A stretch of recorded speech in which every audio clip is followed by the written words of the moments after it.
vamos a leer solo algunos versículos de Marcos 16, 15. Marcos 16, 15 y 16. Y dice así: y les dijo: id por todo el mundo y predicad el evangelio a toda criatura.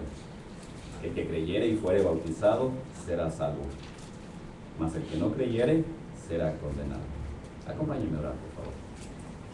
Padre, te damos gracias, Señor. Te damos muchas gracias por tu inmensa bondad. Gracias, Señor, por estos cantos tan maravillosos, Señor, porque podemos adorarte, Señor, con nuestro corazón, porque podemos concentrarnos en tu presencia, Señor.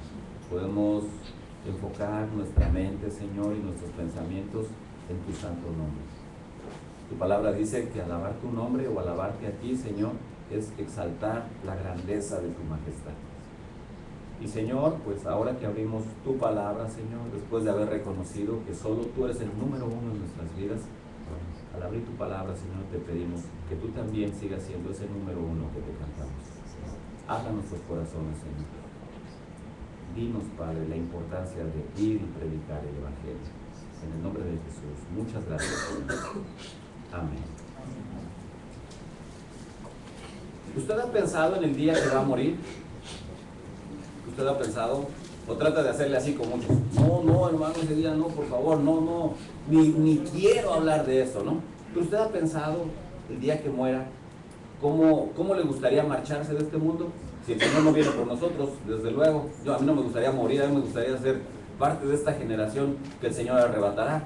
Pero mientras llegue el Señor, muchos cristianos, miles de cristianos, todos los días se van a su presencia. ¿Se acuerdan de la película de anoche? La película de anoche, el misionero Mateo, ¿se acuerdan? Que en el avión, después de que lo rescatan, él dice: llegó el momento de irme a casa, ¿verdad? Y el piloto incrédulo que le dice: sí, ya vamos para allá. Y él dice: no, a mi casa celestial. ¿Se acuerdan? Qué bonito, ¿no? Bueno, yo le quiero hacer esa pregunta. ¿Usted se ha puesto a pensar el día que entregue el equipo, como se dice coloquialmente, el día que usted tenga que decir a este mundo y a su familia: ahí se ven, ahí nos vemos, allá los espero? ¿Cómo será ese día? Le voy a hacer otra pregunta más. Si usted tuviera que decir las últimas palabras, ¿qué les diría a los que están cerca de usted? ¿Qué les diría? ¿Los amo? ¿Qué les diría? ¿Los voy a extrañar? ¿Qué les diría? No se preocupen, no lloren por mí. ¿Qué dirían ustedes? Ahora, si tuvieran que escribirlo en una frase, o tuvieran que pedirle algo a las personas que aman, ¿qué les pedirían? ¿Qué les dirían? ¿Qué les dirían? Sigue estudiando, sigue trabajando. A su pareja, ¿qué le dirían? No te cases. ¿Qué les diría usted a las personas que están cerca?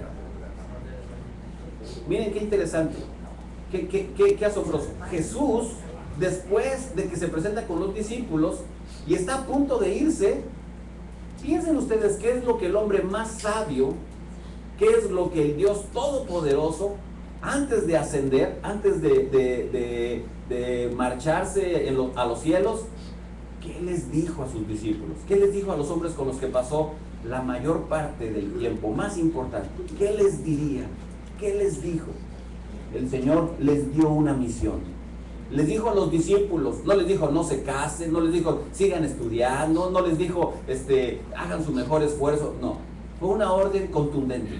Les dijo: vayan y prediquen el evangelio a toda criatura que se encuentre. Prediquen el evangelio. No les dijo formen una iglesia, no les dijo tampoco tengan actividades cristianas, tengan una vida moral ejemplar. La orden de Jesús antes de marcharse, la última vez que lo verían en la tierra, Jesús les dijo: vayan y prediquen el evangelio. Oye, Señor, pero no tienes otras indicaciones, no te gustaría que hiciera esto, que hiciera aquello. No, las últimas palabras de Jesús a las personas más importantes para él en la tierra fueron: vayan y hablen de mí, díganles que hay esperanza en mí. Estas palabras se conocen en la cristiandad, en las iglesias cristianas, en la teología cristiana, se le conoce como la Gran Comisión. Es la forma en la que Jesús expresó a sus discípulos el deseo más grande que tiene para su iglesia. ¿Cuál es el propósito de esta iglesia? ¿Pasar películas los sábados? No. ¿Cuál es el propósito de esta iglesia? ¿Hacer comida al final y venderla? Tampoco. ¿Cuál es el propósito de esta iglesia? ¿Irnos juntos cada año a Pensilvania y estar en un campamento familiar? ¿Ir a ver una obra de teatro? Tampoco. No. Creo que el propósito de esta iglesia es ayudar a los pobres. Tampoco. El propósito de esta iglesia es entonces, el propósito de esta iglesia, como de cualquier iglesia que busca adorar a Dios, que busca servir a Dios, es ir y predicar el evangelio. ¿Amén? Amén. Es cumplir las palabras y la voluntad de Jesús. Jesús expresó su voluntad, les dejó su testamento, les dejó sus últimos deseos. ¿Cuáles son, Señor? Vayan y prediquen el evangelio a toda criatura. La gran comisión es inclusivista, número 1. ¿Qué significa inclusivista? Inclusivista quiere decir que todos están incluidos. Todos deben de estar incluidos. Oye, Señor, pero yo nada más les quiero hablar a los hispanos. No. ¿Conoces a judíos? Ay, Señor, pero ¿conoces a judíos? Sí. Bueno, a morenitos, no, eso sí, no, con los morenitos no. Todos. Oye, Señor, pero yo soy joven y pues hablarles a las personas mayores como que es medio... A todos. A todos. La gran comisión es inclusivista. Él dijo, ir por todo el mundo y predicar el evangelio. Chinos, judíos, blancos, amarillos, negros, hispanos, de todo tipo, vayan y prediquen el evangelio. En segundo lugar, la gran comisión es específica. Les dijo, vayan, ¿y qué dice? Prediquen el evangelio. No les dijo, vayan y hablen de Dios. Oiga, hermano, ¿y qué no es lo mismo hablar de Dios que predicar el evangelio? No. ¿Cómo que no? No es lo mismo. Oiga, usted puede tener una reunión con un grupo de personas y puede estar hablando acerca de la creación, puede estar hablando acerca del arca de Noé, puede usted estar hablando acerca de Daniel, pero usted no está hablando del evangelio. Ah, caray. ¿Y qué es hablar del evangelio? Hablar del evangelio es decir que Cristo murió por sus pecados, que Cristo resucitó y que usted tiene esperanza en él. Punto. No tiene que hablar de Abraham, ni hablar de Moisés, ni hablar de Ezequiel, ni hablar de Apocalipsis. No, hable el evangelio. Tampoco estoy diciendo que no debe de hablar de las otras cosas, pero hablar del evangelio es hablar de lo que Jesús hizo por nosotros. Número 1, ¿qué dijimos? La gran comisión es ¿qué? Inclusivista, ¿verdad? No significa que no se excluya a nadie, es inclusivista. Número 2, la gran comisión es ¿qué? Específica, significa vamos a decir un mensaje en particular. Número 3, la gran comisión implica, o vamos a poner así, conlleva un testimonio. ¿Cómo que conlleva un testimonio? Dice el versículo 16, el que creyere y fuere bautizado. Ah, caray. O sea que tenemos que predicar el evangelio, sí, y también predicar el bautismo. ¿Cómo así? Sí. No solamente predicamos el evangelio y decimos, ok, ya recibí a Cristo, bye, que Dios le bendiga, ese era todo mi trabajo. No. ¿Cuál es el trabajo de la iglesia? Predicar y bautizar. Bautizar. ¿Por qué bautizar? Ya lo veremos más adelante, que el bautismo es una señal de que creyó sinceramente. Muchas personas dicen, yo creo en Dios, yo creo en Jesús, pero no me he bautizado. ¿Por qué no se ha bautizado? Es que no estoy seguro, no estoy preparado, siento que me falta, siento que todavía no sé. Vamos a ver después qué es el bautismo. Y a todas las personas que les hice la invitación para bautizarse y todos los que se han bautizado, tenemos un estudio de 1 hora para todos ustedes que sepan qué es el bautismo. ¿Qué significa que es el bautismo? Hay tantos mitos y leyendas que uno tiene por tradición solamente, que no explican la Biblia. El bautismo es una señal. Número 1, de obediencia. Y número 2, de testimonio.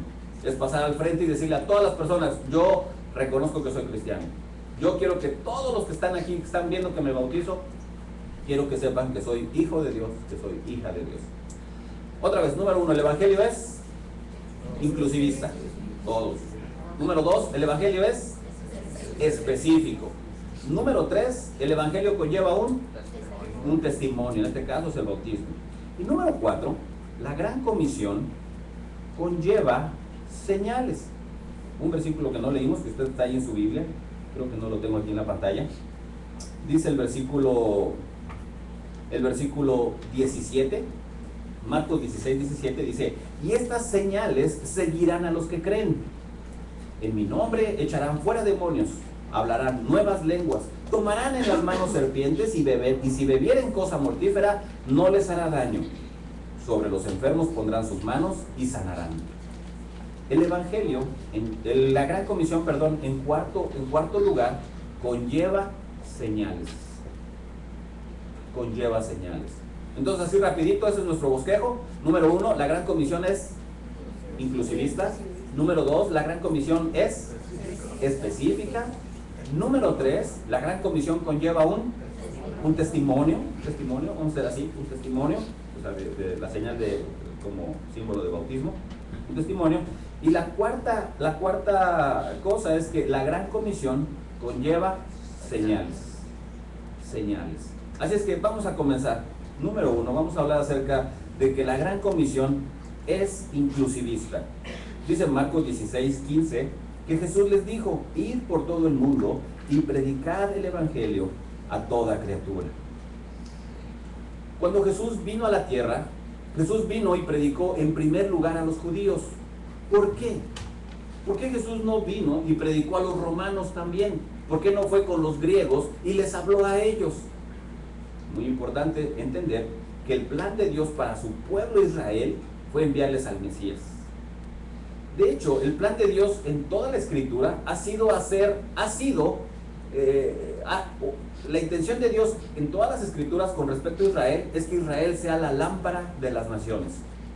¿Se acuerdan que en el Antiguo Testamento Él les dijo, ustedes me seréis un pueblo, ustedes me seréis una nación santa, un sacerdocio, un real sacerdocio y luz a las naciones? El plan de Dios nunca fue tomar a Israel y decirles a las demás naciones, yo no quiero nada que ver con ustedes, solo Israel e Israel e Israel. No. ¿Cuál era el propósito de Dios para Israel? Que Israel fuera el foco del mensaje a todo el mundo.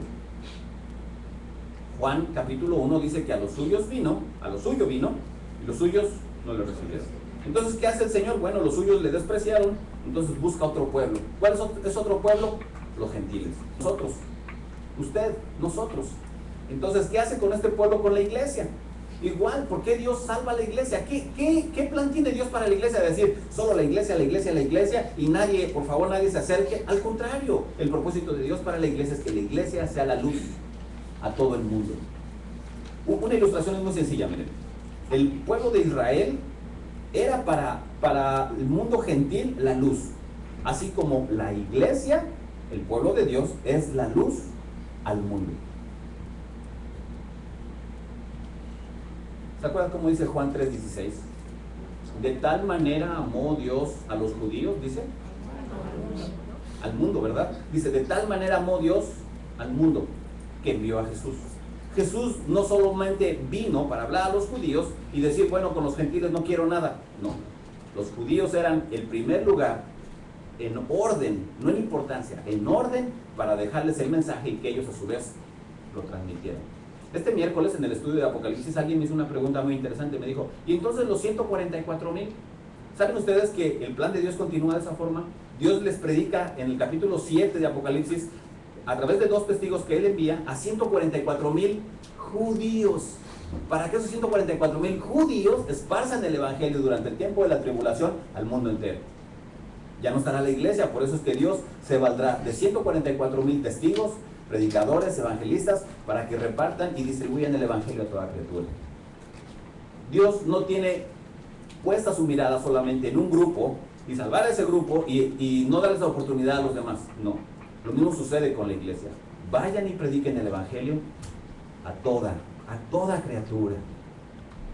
Dice Romanos 1:16, no me avergüenzo del Evangelio porque es poder de Dios para salvación. ¿A quién?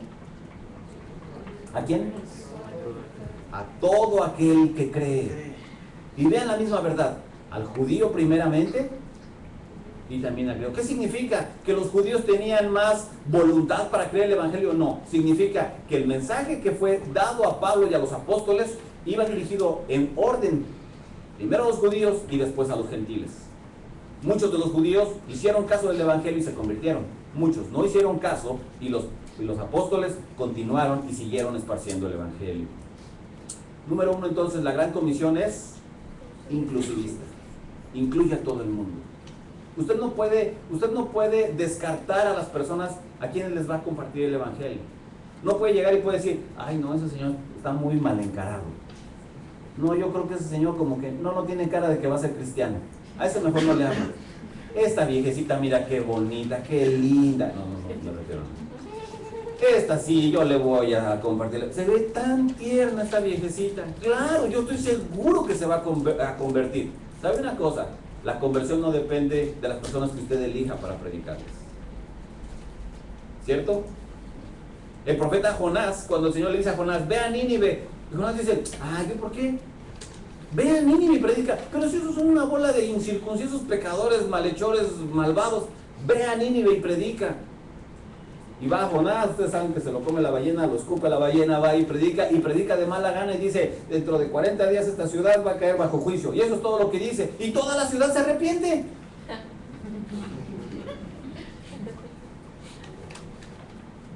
Yo tengo un amigo de Veracruz y este amigo una vez me dijo, mira, yo tenía una tía bien necia, la viejecita, necia, pero necia. Yo le llevé al pastor para que le predicara, le llevé a varios hermanos, a otras viejecitas de la iglesia para que le predicaran. Nadie quiso recibir al Señor. Una vez fue un pastor a predicar, tan más aburrido, hermano. Empezó a predicar y todo el mundo sí, le dio el espíritu de postetitis, ¿no? Ay, a ver a qué hora termina el hermano. Cuando terminó el hermano, lo invité a mi casa. Y me dice este brother que me estaba hablando, me dice, y yo dije, bueno, pues que vaya a ver a la viejita. Sí, los grandes predicadores que le llevé a mi tía no hicieron nada, tan aburrido. Pues ese día la viejecita llorando recibió al Señor. El evangelio es poder de Dios para salvación. No depende de que si yo creo que sí se salva o no se salva. Yo estoy seguro que usted, a los ojos de otras personas, usted a los ojos de otras personas no estaba en su lista de hombres y mujeres salvos. Porque el hombre mira lo que está en el exterior, más Dios mira el corazón. Y uno nunca sabe lo que está sufriendo ese señor mal encarado, así feo, y a lo mejor está a punto de reventar el hombre en sentimientos, y lo que necesita es una muestra de amor. Y esa otra viejecita que está ahí tan linda y tan tierna, a lo mejor tiene tanta amargura en su ser, tantos años acumulados de rencor, que uno llega con el evangelio y ni con una de esas máquinas que rompen el piso así, le puede llegar al fondo de su corazón. La gran comisión número 1 es inclusivista. No discrimine a nadie al hablar del evangelio. Nuestra comisión, nuestra orden de parte de Dios es ir y predicar. Ir y predicar. En segundo lugar, dijimos que también la gran comisión es fuerte, específica. ¿Esto qué significa? Significa que debemos de predicar el evangelio. Debemos de predicar el evangelio. Miren, cuando una persona no predica el evangelio, puede hablar de 1000 cosas, pero no es el evangelio. Hay dos tipos de personas que hablan acerca de dos tipos de personas que comparten un mensaje: los cristianos y los religiosos. Esto me encanta, esto está bien interesante. Solamente dos tipos de personas hay quienes comparten o quienes predican: los cristianos y los religiosos. Hay cristianos que parecen religiosos, pero nunca un religioso parecerá cristiano. Voy a poner algunos ejemplos. El cristiano habla de Cristo, de lo que hizo en la cruz por usted, y le brinda la oportunidad de que usted crea ese mensaje. Sencillo, ¿no? Uno dice, ahí está sencillo. Bueno, el religioso habla de su religión y habla y dice, bueno, yo soy de esta religión y pues yo pienso, ¿verdad?, que llevándola bien, todas las religiones llevan a Dios. Y la pregunta es, ¿y usted por qué no la lleva bien? No, pues es que usted sabe, ¿no? La carne es débil, usted sabe. El religioso utiliza palabras y expresiones como, bueno, yo me imagino, ¿verdad?, que Dios no estará enojado porque yo haga esto. Bueno, yo creo que Dios al final ve bien estas cosas. Yo pienso, yo supongo, yo creo, yo me imagino. Dicen, bueno, se supone, ¿verdad?, que Dios ama al pecador. Yo soy pecador, entonces a mí me ama. Las personas que hablan de otra cosa que no es el evangelio son personas religiosas. aunque no asistan a una religión específicamente o no estén comprometidos en una iglesia específicamente, pero si no hablan del evangelio son religiosos.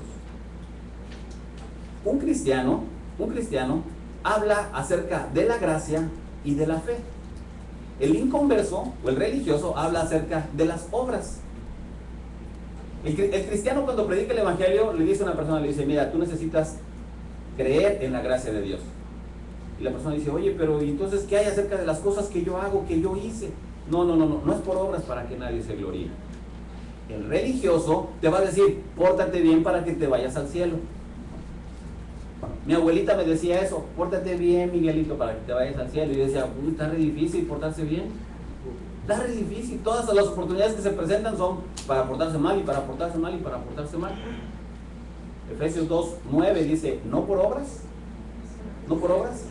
para que nadie diga, a mí Dios me tiene que perdonar. Es que yo soy cristiano desde chiquito. Yo nací en una cuna cristiana. Todo desde mi vida. Asistí a un kinder cristiano, a una escuela elementaria cristiana, asistí a una universidad cristiana, me casé con una cristiana y hasta tengo cristianitos. Yo tengo que ser cristiano. Si usted nunca ha hecho una decisión por Cristo, aunque usted vive en una casa que se llama la casa cristiana, vive en una iglesia y duerme en un púlpito, eso no le hace cristiano. El religioso dirá, no, es que tú tienes que hacer muchas cosas.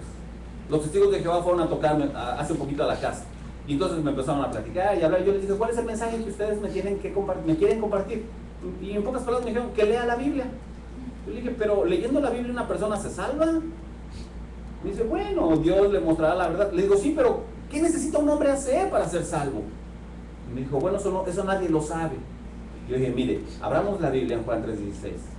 Es muy sencillo, dice la Escritura, que para que todo aquel que en Él cree no se pierda. Si usted cree en Cristo y deposita su fe en Él, usted no se irá al infierno. Pero las personas comparten de un mensaje que no tiene nada que ver con la muerte, sepultura y resurrección del Señor. En una ocasión un mormón platicando con él, también él me dijo, fíjate que yo estoy recolectando mis generaciones anteriores para bautizarme por ellos. Y yo le dije, ¿cómo está eso, no? Sí, fíjate que mis antepasados no fueron mormones igual que yo, entonces estoy buscando sus nombres en una lista. Cuando tenga la lista más grande de mis antepasados, entonces con esa lista me presento ante el sacerdote. El sacerdote tiene que ser según el orden de Melquisedec, me dijo.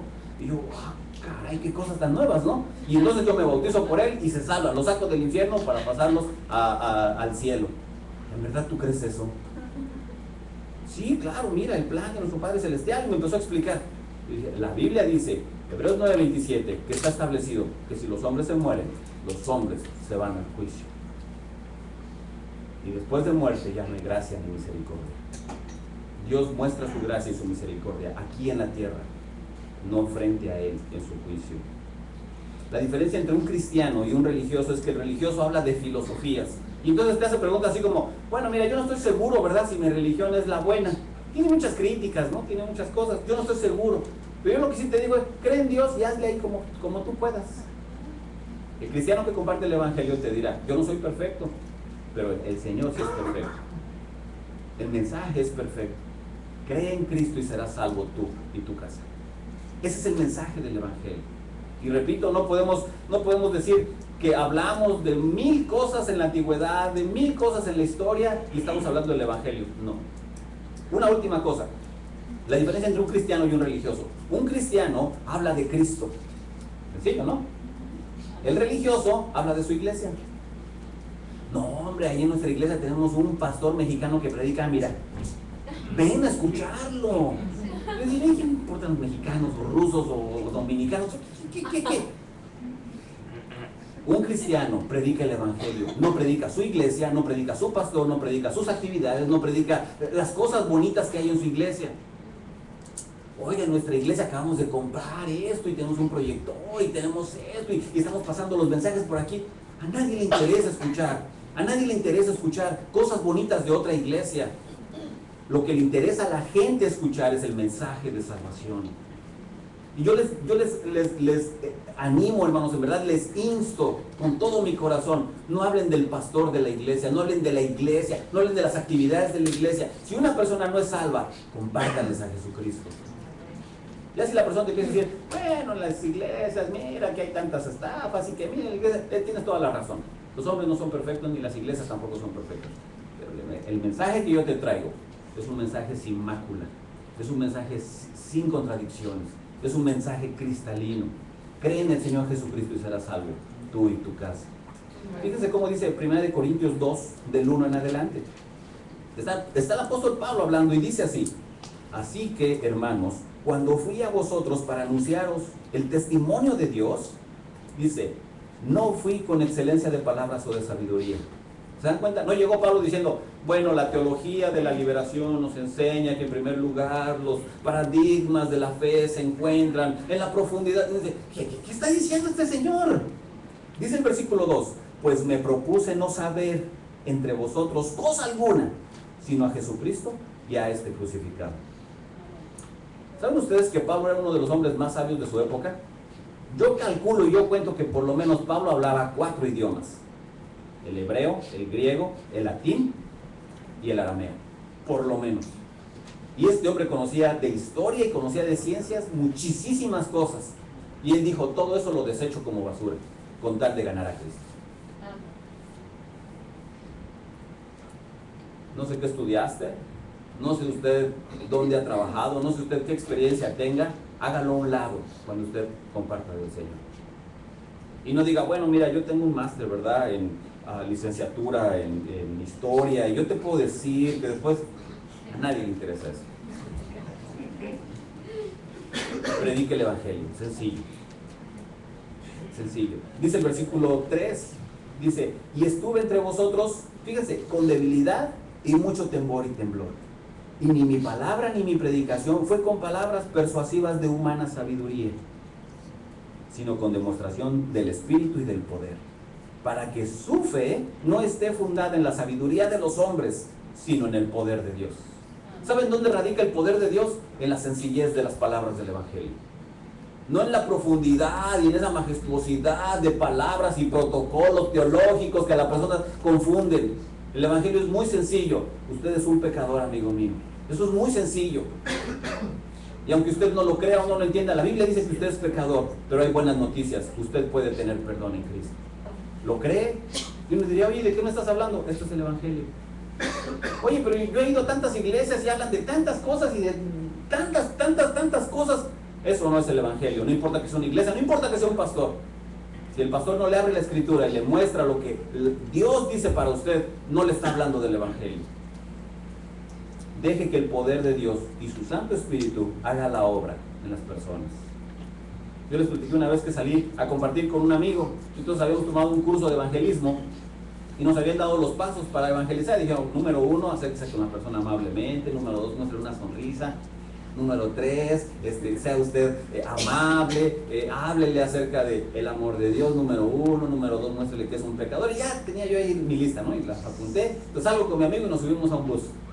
Y luego nos subimos a un bus y él se encuentra un muchacho y le empieza a hablar del Evangelio y le dice, oye, mira, ¿sabías tú que? Le dice, ¿tú crees en Cristo? Y yo dije, ya va mal en los pasos. Dice, mira, y le empieza a platicar y le empieza a compartir. Y yo dije, este muchacho, nada, le sirvió tomar el curso que tuvimos, que tomamos. Al final le dice mi amigo, le dice al muchacho al que le estaba compartiendo, le dice, oye, ¿quieres recibir a Cristo en tu corazón? Y yo pensé, yo dije, entonces le va a decir que no, obviamente no siguió los pasos que nos dieron. Y el otro muchacho casi con lágrimas en los ojos le dice, sí, quiero ser cristiano. Y yo dije, ¿qué pasó? ¿Qué pasó? Deje que el poder de Dios y su Espíritu Santo hablen en usted. No hay un esquema, no hay una forma mágica de compartir el Evangelio. No hay una serie de pasos que usted debe de llevar. Acérquese con las personas y hábleles acerca de Cristo. Hábleles acerca del perdón que hay en Él. Amén. Amén. Vamos al tercero. Dijimos entonces, la gran comisión número 1 es inclusivista. Número 2, la gran comisión es específica. Y número 3, la gran comisión conlleva un testimonio. Leamos por favor Marcos 16:16. que dice así: el que creyere y fuere bautizado será salvo, mas el que no creyere será condenado. A simple vista, pareciera que este versículo está diciendo que si no nos bautizamos nos condenamos, ¿verdad? El que creyere y fuere bautizado será salvo y no será condenado. Entonces uno dice, a ver, espérenme un momentito, aquí está diciendo la Biblia que si yo no me bautizo no soy salvo. ¿Cómo está eso? Eso no dice el versículo. El versículo al final dice, mas el que no creyere será condenado. No está diciendo, mas el que no creyere ni se bautizara será condenado. Entonces, ¿qué es el bautismo? ¿El bautismo no es un requisito para ser salvo? No, no. La Biblia nos enseña dos verdades. Dos verdades. Número uno, la fe nos salva. Y número dos, las obras dan testimonio de la fe. Muy sencillo. En otras palabras, cualquiera puede decir que es cristiano, pero si no tiene un buen testimonio, simplemente está diciendo con su vida que es un mentiroso. Otra vez, estos dos elementos, la fe y las obras, van juntas. Uno no puede decir, mira, él sabe mucho, pero no hace nada. Si él sabe mucho, pero no hace nada, eso significa que él es una contradicción en sí. Una de las características distintivas de un cristiano es que no solamente cree, sino también lo lleva por obra. Lo lleva por obra. Efesios 2:8 dice, por gracia sois salvos por medio de la fe. Dice, no por obras, para que nadie le haga así. Yo me merezco la salvación. Cuando una persona piensa que se merece la salvación, entonces no necesita a Dios. Sus obras son suficientes para alcanzar el cielo. Este versículo nos dice que el que creyere será salvo. Y como consecuencia de haber creído, se bautiza la persona. Ahora, no significa que ahí queda todo. Significa que el testimonio es el inicio de su vida cristiana pública. El bautismo es el testimonio de decir, yo no tengo vergüenza de que soy cristiano. ¿Se acuerdan que les comenté hace unos días de una persona que se quería bautizar en la tina de la casa del pastor? Entonces el pastor le dice, pero ¿y por qué se quiere bautizar en la tina de mi casa? Es que me da pena que vayan a saber mis amigos, mis vecinos. Ok, si usted tiene pena, entonces usted no está listo para bautizar. El propósito del bautismo es hacerlo público. Juan el Bautista bautizaba en el río Jordán. Él no tenía un lugar allá alejado en las cuevas y en un charquito ahí donde dijeron, pues ya, véngase que nadie se entere, y ahí lo bautizamos y entonces ya, usted ya es salvo. Se busca un lugar público, ya sea una iglesia, ya sea una piscina, ya sea un lago, ya sea en donde sea, y que las demás personas que están ahí, el número más grande que se pueda tener, mucho que mejor. ¿Por qué? Porque no me dará vergüenza decir que yo soy cristiano. Que todo el mundo sepa, que suban mi foto en el Facebook y que toda mi familia se dé cuenta de que yo me bauticé. Cuando una persona piensa que puede vivir la vida cristiana y no bautizarse, ¿por qué es tan importante bautizarse? Porque bautizarse, número uno, es un acto de obediencia. Jesús dijo, bautícense, me debo de bautizar. Número dos, el bautismo es una señal de mi testimonio, de lo que sucedió internamente, lo voy a reflejar externamente. Ahora, hablando esto de la fe y de las obras, ¿por qué Jesús dijo, el que creyere y fuere bautizado? Son dos cosas, el que tenga fe, que tenga obras también. ¿Puede haber alguien que tenga fe y no tenga obras? No. ¿Cómo que no? No. Si dice que tiene fe, pero no tiene obras, está contradiciendo. Está al revés. Es como decir, se sale para adentro. ¿Cómo que sale para adentro, hermano? Eso no se puede. No, sí se puede, se sale para adentro. ¿Cómo se baja para arriba? ¿Cómo sucede eso? ¿Cómo puede haber un cristiano que no tenga obras? ¿Cómo? No se puede. No se puede. ¿Cómo puede una persona que tiene obras decir que sus obras no necesitan la fe? No se puede. La fe, si no va acompañada de las obras, simplemente no evidencian, simplemente no demuestran que esa persona tiene una relación personal con Dios. Acompáñenme a Santiago capítulo 2. Santiago capítulo 2, versículos 14 al 19. Puede usted apuntarlo, si no encuentra rápido los pasajes, apúntelo ahí al reverso de su boletín y puede ver la cita acá adelante. Si usted nos está escuchando, entonces puede ponerle pausa al mensaje y después encontrar el texto y entonces después ponerle play para seguir escuchando. Dice Santiago 2, 14 y 19: hermanos míos, ¿de qué aprovechará si alguno dice que tiene fe y no tiene obras? ¿Podrá la fe salvarle? ¿Pero qué no dice Efesios 2:8 que la salvación viene por la fe sin necesidad de las obras? Dice el versículo 17: así también la fe, si no tiene obras, es muerta en sí misma. ¿Cómo que la fe si no tiene obras es muerta? Porque una persona podría decir, yo soy cristiano, y la primera pregunta que yo les hago, les digo, oye, qué bendición, ¿estás leyendo tu Biblia? No tengo tiempo. ¿Y estás orando? No sé orar. ¿Te estás congregando en alguna iglesia? Tal vez tiene poquito tiempo. ¿Te estás congregando en alguna iglesia? No creo en las iglesias. Pues qué cristiano tan raro. Pues ese cristiano es de otro tipo de cristianos. Porque la Biblia dice, si un cristiano no está en una iglesia, si un cristiano no está leyendo la Biblia, si un cristiano no está orando, si un cristiano no está compartiendo, entonces él dice que es, pero en realidad no es. Piensa que es, pero en realidad no lo es. Sigue diciendo el versículo 18. Dice, pero alguno dirá, tú tienes fe, yo tengo obras. Muéstrame tu fe sin tus obras, y yo te mostraré mi fe por mis obras. ¿Por qué es tan importante creer y llevar a cabo? Dice el versículo 19, ¿tú crees que Dios es uno? Bien haces. Los demonios también creen y tiemblan. ¿Por qué no es suficiente la fe? Porque la fe también la tienen los demonios. ¿Sabe quién cree en la resurrección de Cristo? Los demonios. Satanás es una persona que está convencidísima de que el Señor murió y resucitó. Él lo cree. No es suficiente su fe. ¿Por qué?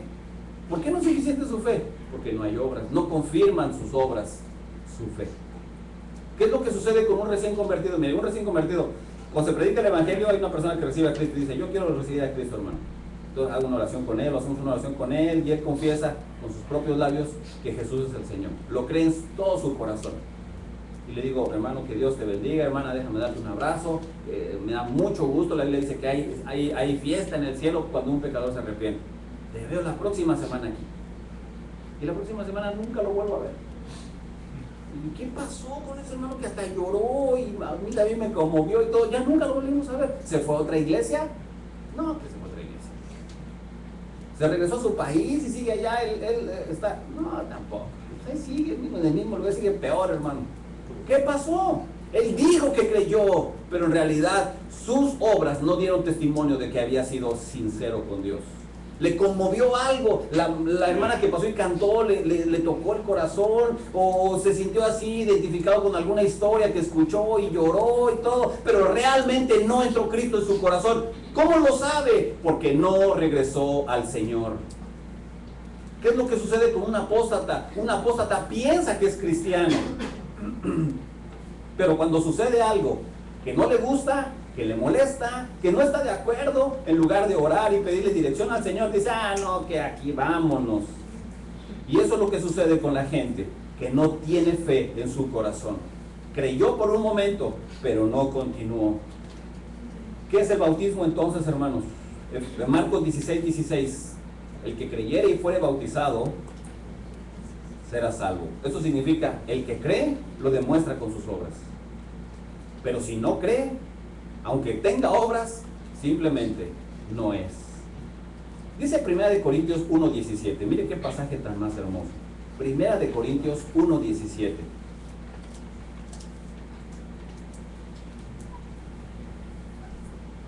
Dijimos que la gran comisión es inclusivista y en segundo lugar es ¿qué? Específica, ¿verdad? Hablemos del Evangelio. Ahora si usted me dice, hermano, pues que yo no sé mucho. No tiene usted que saber mucho. ¿Se acuerda del mensaje anterior? ¿Qué era lo que tenían que decir las mujeres? Cristo resucitó. Eso es todo. Eso es todo. Es más, si usted tiene una semana en Cristo, así mire bien, si usted tiene una semana en Cristo y usted me dice, no, yo solamente he leído un poquitito de la Biblia, no tiene usted que saber mucho. Abra Juan 3:16 y léaselo a la persona que está con usted. Dígale, oye, ¿sabes qué? Yo tengo una semana de ser cristiano, pero mira, Juan 3:16 dice así: de tal manera amó Dios al mundo. ¿Lo quieres terminar de leer? Y que la otra persona lo lea y diga, oye, qué bonitas palabras. Mira, no son mías, ahí están en la Biblia. Eso es todo. Eso es todo. La gran comisión es específica. Dice el apóstol Pablo, no me envió Cristo a bautizar, sino a predicar el evangelio, no con sabiduría de palabras, para que no se haga vana la cruz de Cristo. La Iglesia Católica piensa que el primer sacramento es el bautismo. Y entonces, ¿qué enseña? Bueno, enseña que cuando un bebé nace, a los poquitos días, hay que echarle agüita así en la cabecita. Y entonces le pregunta al sacerdote, ¿y por qué hacen eso? Porque con esto libramos que su alma se vaya al limbo si se muere. Y uno dice, oiga, qué interesante, ¿y de dónde obtiene usted esa información? De la tradición. ¿Y la tradición de dónde la saca? Pues de más tradiciones. Pero, ¿y esas tradiciones de dónde salen? Pues nadie sabe. Oiga, pero la Biblia dice que el bautismo no saca a nadie del limbo. Es más, el limbo ni existe en la Escritura.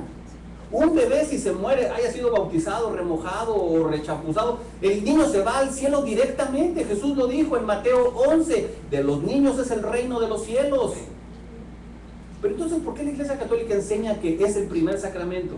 Porque la Iglesia Católica piensa que se deben necesitar 7 requisitos para obtener la salvación. Les llama sacramentos, y el primero en orden es el bautismo. Y la Biblia dice que una persona se debe bautizar no cuando es bebé, sino cuando la persona se ha dado cuenta de la gravedad de sus pecados, ha reconocido la gracia de Dios, ha creído en su corazón, ha pedido que Cristo entre a su vida y lo cambie. Y entonces la persona, ya siendo un adulto, dice, yo quiero bautizarme. Usted no encontrará ningún pasaje en la Escritura donde un bebé se bautizó, o donde llegó María y llegó Jacobo y dijeron, pues Pedro, ya nació nuestro bebé, queremos que lo bautice. ¿Qué es eso? Eso no lo enseña la Escritura. Podrá enseñarlo una religión, podrán creerlo por las tradiciones, pero la palabra de Dios es muy específica. Una vez me dijo una monja, me dijo, lo que pasa es que tu Biblia está incompleta, me dijo, le hacen falta algunos libros que no son los libros oficiales de nuestra Biblia. Yo le dije, bueno, no vamos a entrar en discusión de eso. Efectivamente, mi Biblia, o la Biblia cristiana, tiene menos libros que su Biblia. Tengo 2 preguntas para usted. Le pregunté a la monja, no sé si decirle señora, señorita, ¿no? Entonces le dije, esos libros que están de más enseñan que se debe bautizar a los niños. Y me dijo, bueno, mira, la verdad no los he leído. Y dije, ¿cómo que no los ha leído? ¿Cuánto tiempo tiene usted con los hábitos? Me dijo, uy, pues es otra cosa, me dijo. En el monasterio no leemos la Biblia. Entonces, uno no puede enojarse con las personas, sino sentir una profunda tristeza de que no importa la religión que tengan, no conocen a Cristo. El bautismo no es algo que nos salva. El bautismo es algo que da testimonio de nuestra fe. El bautizarme es decirle al mundo, ¿saben una cosa? Yo antes era inconverso, pero ahora soy hijo de Dios. Quiero que sepa todo el mundo que yo antes vivía en tinieblas, pero ahora el Señor me ha rescatado con su luz admirable. La gran comisión tiene que ver, hermanos, con las buenas nuevas de salvación. La gran comisión no tiene que ver con una serie de normas y requisitos que se le pone a la gente en su exterior para que asista a una iglesia. Si usted no trae falda, no puede entrar al templo. Si usted trae maquillaje, usted debe salir y quitárselo. Si usted tiene el cabello así, todo despeinado, por favor vaya y póngase algo, pero usted no puede estar aquí en la casa de Dios. Cuando yo oigo eso, yo digo, esas personas se han olvidado del verdadero y puro mensaje, cambiarlo por apariencias y cosas solamente externas. Qué bendición es ver que alguien entra así con los pelos así como pájaro carpintero, así, y con traje negro y con uñas negras, y uno dice, qué bendición, pasen y que siente y den un abrazo y dígale, bienvenido. Y trae así un arete aquí, luego otro acá, y luego otro por acá, y otro por acá. Pásele, Dios le bendiga, siéntese por favor, ¿qué le ofrecemos? Pero cuando empezamos a criticar y decir, ay no, este no debería vestir así, este no debería estar así, este no se debería de hacer esto, nos fijamos primero y nos preocupamos más en lo externo que realmente en lo interno. ¿Qué sucede cuando una persona tiene apariencia externa diferente a la nuestra? Simplemente podemos decir, somos muy diferentes. No significa que un cristiano debe vestir así, ni que un cristiano debe caminar así, ni que debe de peinarse así. Un cristiano debe reflejar con su vida lo que está sucediendo primero dentro de su corazón. Cuando una persona que llega con los cabellos así, todos despeinados, ¿no? Así rasurados de aquí de los lados, y aquí así, ¿ustedes los han visto? Y cuando entra a una iglesia, dicen, no, yo no voy a esa iglesia, ¿por qué? Porque no me dejan entrar por mi apariencia, no les interesa mi corazón, lo que les preocupa es mi exterior.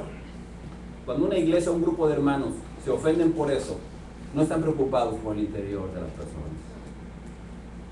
Jesús no dijo, vayan y prediquen el evangelio solamente a las personas que tengan buena apariencia. Dijo, y predica el evangelio a toda criatura, a toda criatura. Oye, Señor, pero si son homosexuales, a toda criatura.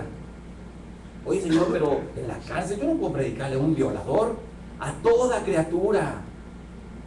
El evangelio no es exclusivo solo para los que tienen buena moral. El evangelio es inclusivo para todo aquel que pueda creer. Y yo le hago una pregunta a usted, amigo que me escucha. ¿Usted puede creer? Al que cree todo le es posible. El Señor dijo, lo que para los hombres es imposible, para Dios es posible. Y Dios puede cambiar su corazón. Olvídese de lo externo, olvídese si usted trae aretes, si usted tiene el cabello largo, si usted tiene pantalón, si usted tiene falda. Yo le pregunto a usted si su corazón está dispuesto, a creer. Yo le invito a que cierre los ojos conmigo. Ahí donde está, ahí desde su lugar, ahí en el auto donde va manejando, ahí frente a su computadora, y dígale al Señor, Señor, te pido que me perdones. Señor, reconozco que no tengo nada bueno. No hay nada digno dentro de mí que pueda ofrecerte, Señor. Quiero reconocer que me haces falta. Quiero decirte, Señor, que no puedo seguir viviendo la vida así. Te necesito, Señor. Tú y yo sabemos, Señor, que mi vida no tiene significado. No hay un propósito en mi vida, Señor. Es por eso que yo te pido que me perdones. Te pido que entres a mi corazón como mi Salvador. Hazme una nueva persona. Hazme un nuevo joven. Hazme una nueva mujer. Hazme un nuevo hombre. Quiero ser diferente. Quiero ser distinto. Quiero ser una nueva persona para ti. Te pido que entres a mi corazón. Te pido que me perdones mis pecados. Y que a partir de hoy, Señor, pueda experimentar lo que significa ser salvo. Te doy las gracias y te bendigo, Señor, en el nombre de Jesús. Amén. Que Dios les bendiga, hermanos. Estamos despedidos. Quiero decirles como últimas palabras que si usted hizo esta oración con sinceridad, si usted hizo esta oración en verdad, con honestidad en su corazón, quiero decirle que hay esperanza para usted. Hay perdón, hay una realidad. Que Dios le bendiga. Si usted quiere llamarnos por teléfono, nuestro número es el 516-395-8222. 516-395-8222. Puede buscarnos también en Facebook, facebook.com/Iglesia Cristiana Fundamental. facebook.com/Iglesia Cristiana Fundamental. Y también puede buscarnos en internet. Estamos en www.iglesiacristianafundamental.com. www.iglesiacristianafundamental.com. Que Dios les bendiga. De verdad deseo con todo mi corazón que usted busque al Señor. Si no es en esta iglesia, en la iglesia que quede más cerca a su casa, y haga de su vida y de su familia algo que honre a Dios. Que Dios les bendiga. Buenas tardes.